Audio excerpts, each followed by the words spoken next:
नमस्कार, बड़ी खबर तेज नजर के साथ मैं हूं आपके साथ दीपाली। हमारे इस खास शो में होंगी 24 घंटे की सभी बड़ी खबरें पूरे रफ्तार और विश्लेषण के साथ। तो चलिए शुरू करते हैं तेज रफ्तार खबरों का सफर। पंजाब के मोंगा केस को लेकर आज संसद के दोनों सदनों में जमकर हंगामा हुआ।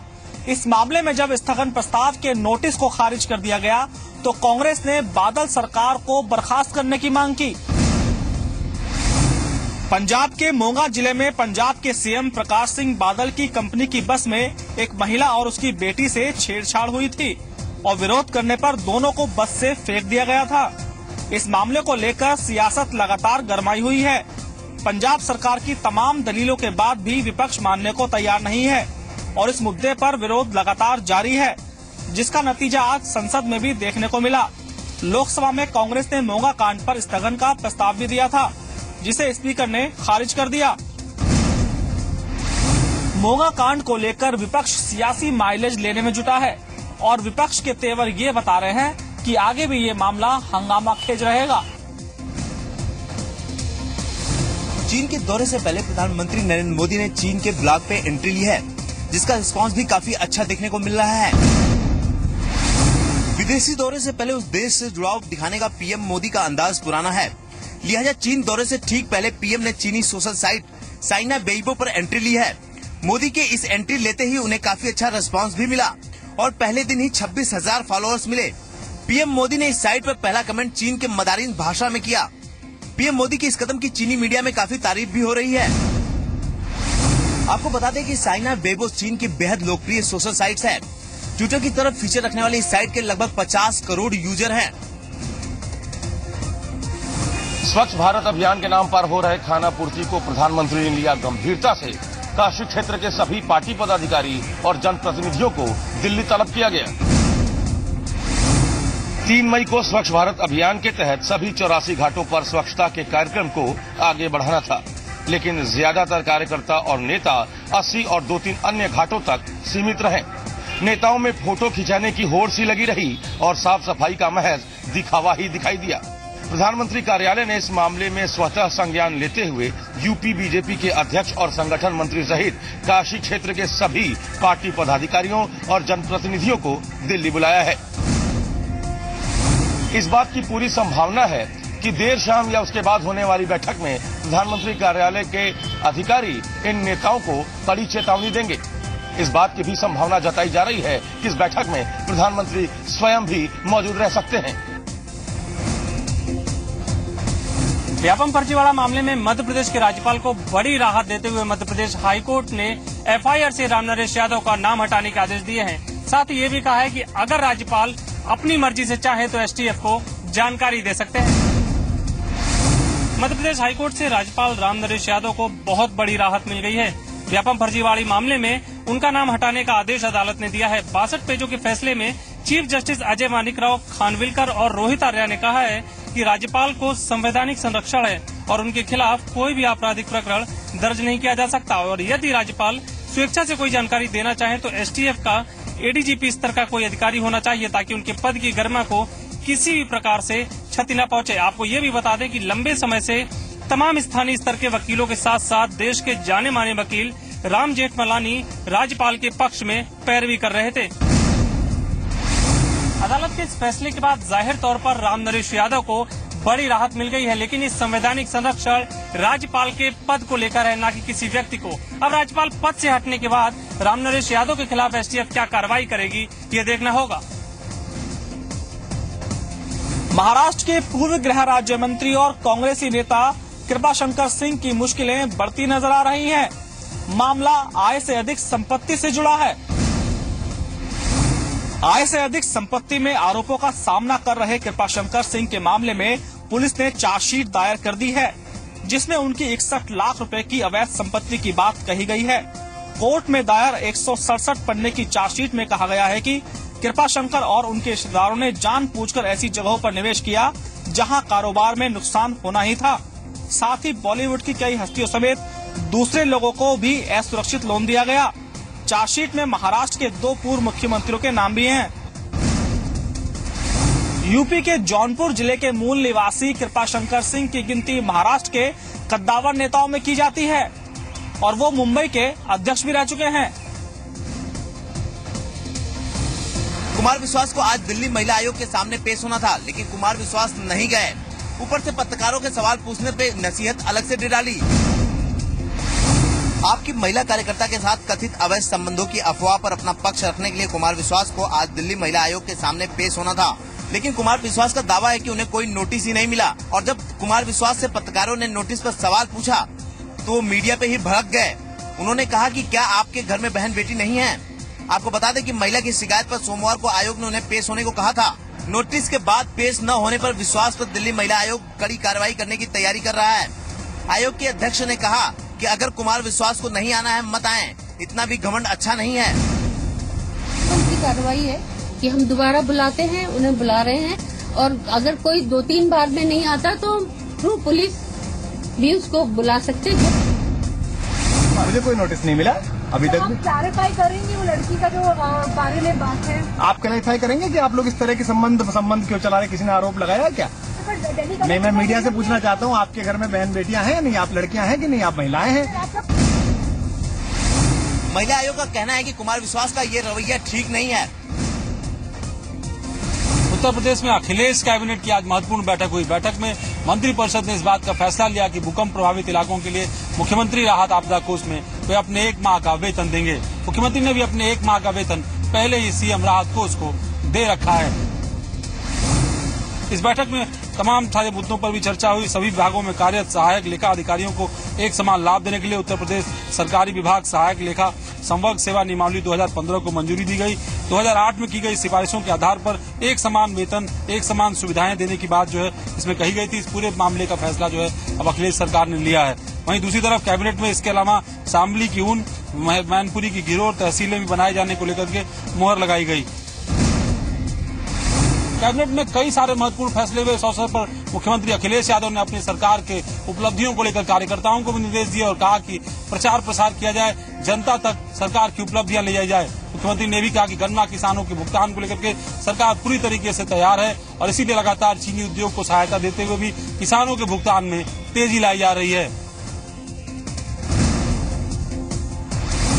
यूपी सरकार ने अपने दौर के मशहूर शायर रहे मीर तकी मीर और मीर अनीस की कब्रों और उसके आसपास के इलाके को खूबसूरत बनाने का फैसला किया है।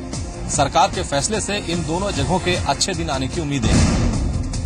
इब्तिदाई इश्क है रोता है क्या, आगे आगे देखिए होता है क्या जैसे बेमिसाल शेर कहने वाले मीर तकी मीर के नाम पर लखनऊ में सिर्फ एक पत्थर है जिसे 1975 के आसपास निशाने मीर के नाम से लगवाया गया था, जिसके ऊपर कलम दवात बने थे जो अब चोरी हो गए हैं। यहीं से कुछ दूर पर उनकी मजार है जिस पर अवैध कब्जा हो चुका है। वो मजार अब दिखती तक नहीं। सरकार के फैसले से अनीस के वंशज खुश तो हैं, लेकिन जिस तरह की अड़चनें उनके सौंदर्यीकरण को लेकर आएंगी उसे लेकर शंकित भी हैं। खुशी की बात है कि अब इस तरफ भी तवज्जो दी जा रही है और इनके निशानात जो हैं वो ढूंढे जा रहे हैं, उनको बेहतर बनाने की कोशिश हो रही है और इससे टूरिज्म भी बहुत बढ़ेगा। सरकार की सोच तो बहुत अच्छी है, लेकिन इस पर अमल करने के लिए जिस तरह की अड़चनों से सरकार को गुजरना होगा उसको लेकर के तमाम लोगों में शंकाएं बनी हुई हैं। पिछले 28 वर्षों से शंकराचार्य पद की दावेदारी के विवाद में उलझी उत्तराखंड की ज्योतिषपीठ का फैसला हो गया है। गौरतलब है कि उत्तराखंड की ज्योतिषपीठ को लेकर पिछले 28 वर्षों से विवाद चल रहा था। यह विवाद द्वारिका पीठ के शंकराचार्य स्वरूपानंद सरस्वती और दूसरे शंकराचार्य वासुदेवानंद सरस्वती के बीच था। दोनों पक्षों की तरफ से सैकड़ों गवाह पेश किए गए और उसके बाद आज इलाहाबाद के सिविल जज गोपाल उपाध्याय ने इस पूरे मामले का पटाक्षेप करते हुए वासुदेवानंद सरस्वती को छत्र, कमर और सिंहासन इस्तेमाल करने पर पाबंदी लगा दी है। स्वामी स्वरूपानंद सरस्वती का जो दावा था मुख्यतः आधार ये था कि स्वामी वासुदेवानंद इस पीठ के लिए योग्य व्यक्ति नहीं है, क्योंकि वो अपने को सन्यासी कहते हैं, सन्यास की जो आचरण है वो उसका पालन नहीं करते। वासुदेवानंद सरस्वती के वकील का कहना है कि इस फैसले के खिलाफ वो इलाहाबाद हाई कोर्ट का दरवाजा खटखटाएंगे। वहीं दूसरी तरफ स्वरूपानंद सरस्वती के समर्थकों के बीच खुशी की लहर है। कानपुर में 8 अरब की पेयजल परियोजना में भ्रष्टाचार की पोल खुलने लगी है। JNNURM के तहत डाली गई पानी की लाइनों की टेस्टिंग की गई तो जगह जगह पाइप फट गए और सड़कें धंस गईं। उत्तर प्रदेश जल निगम ने JNNURM की पेयजल परियोजना को मजाक बनाकर रख दिया है। पहले तो पाइप बिछाने के लिए 7 साल तक कानपुर की सड़कें खोद कर डालते रहे और अब पानी सप्लाई की टेस्टिंग की गई तो केवल 20 किलोमीटर की दूरी में 8 जगहों पर पाइप फट गए, सड़कें धंस गयी। जी संगम पहले ही अपनी खबरों में घटिया पाइप डालने का खुलासा कर चुका था और अब जल निगम का जमीन में दबा खेल सबूत के साथ बाहर आ गया है। जल निगम ने पूरे कानपुर में अरबों रुपए की रोडों के खुदाई के नाम पर कानपुर के नागरिकों का जीना दूभर कर रखा है। इसलिए मैंने यहाँ पर CBI जांच की मांग की थी। छुटपुट कहीं पर जब वो टेस्टिंग होगी तो वो कहीं लीकेज की समस्या आ सकती है। अब कानपुर की जनता मांग कर रही है कि जल निगम के भ्रष्ट अधिकारियों को चिन्हित किया जाए और उनके खिलाफ सरकारी धन की लूट, पेयजल योजना में धोखाधड़ी और मनमाने तरीके से सड़कें खोदकर जनता को परेशान करने का मुकदमा चलाया जाए। नेपाल में आए भूकंप से वाराणसी के रुद्राक्ष के व्यापार पर काफी असर दिखाई पड़ रहा है। वाराणसी में रुद्राक्ष का कारोबार नेपाल से आने वाली इसकी बड़ी खेप पर ही निर्भर है। नेपाल से रुद्राक्ष आने पर यहाँ छेद किए जाते हैं और इसे देश के अलग अलग हिस्सों में भेज दिया जाता है। देश के अलग अलग हिस्सों के साथ ये विदेशों में भी भेजा जाता है। वाराणसी से रुद्राक्ष का कारोबार पूर्वांचल ही नहीं, दक्षिण भारत और महाराष्ट्र तक होता है। हर साल कई देशों में करीब 4 से 5 करोड़ का रुद्राक्ष निर्यात किया जाता है, लेकिन नेपाल में आई तबाही से इस कारोबार के प्रभावित होने की आशंका जताई जा रही है। नेपाल से वाराणसी आने वाले रुद्राक्ष की सप्लाई पर इसका असर साफ दिखाई पड़ रहा है। नेपाल से रुद्राक्ष आने बंद हो गए हैं और इससे व्यापारियों में व्यापार ठप होने की आशंका दिखाई दे रही है। भारत नेपाल सीमा के माध्यम से पाकिस्तानी खुफिया एजेंसी ISI भारत की सीमा में नकली नोटों की बड़ी खेप पहुंचाने की तैयारी में है। भारतीय खुफिया एजेंसियों ने सभी प्रदेश सरकारों को इस संबंध में अलर्ट जारी किया है। उत्तर प्रदेश की ओर से भी DGP मुख्यालय से सभी सीमावर्ती इलाकों के पुलिस अधीक्षकों को निर्देश जारी किए गए हैं।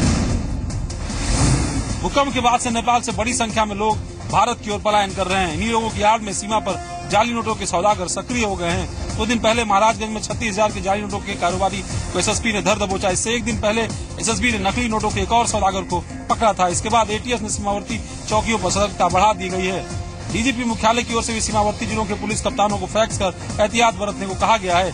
सीमावर्ती सभी पुलिस चौकियों के अफसर निर्देश भेजे गए हैं, वो पुख्ता पहचान पत्र और तलाशी के बिना किसी भी संदिग्ध व्यक्ति को सीमा पार करने की अनुमति न दें।